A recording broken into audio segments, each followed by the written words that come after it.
Tim Intel Dakim Kantor Imigrasi Kelas 1 TPI Denpasar Senin 25 April memeriksa Jeffrey Douglas Cregan, warga Vancouver, Kanada yang diduga menyebarkan video telanjangnya di Gunung Batur, Kintamani, Bangli. Menurut Kepala Kanwil Kemenkumham Bali Jamarulis Manihuruk, video tersebut diunggah tersangka sekitar pertengahan April 2022. Alasannya yang bersangkutan tidak mengetahui jika Gunung Batur merupakan tempat yang disucikan di Bali. Tersangka tidak bermaksud untuk tidak menghormati budaya Bali karena motif yang bersangkutan membuat film hanya untuk mengekspresikan diri dengan menari tarian Haka dari Selandia Baru. Atas pengakuannya, sambung Jamaruli Manihuruk, pihak imigrasi menyatakan telah menemukan kesalahan Douglas.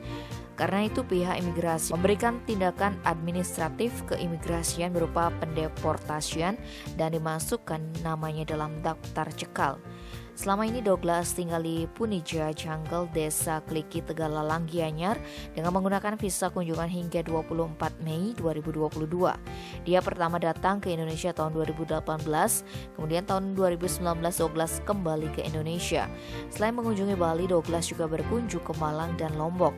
Selama di Bali, dia berselancar dan menikmati keindahan alam serta mencari pengobatan alternatif terkait penyakit osteoporosis.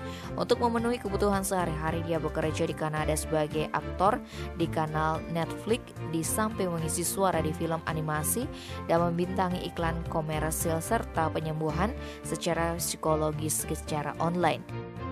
Tim Bali Express melaporkan.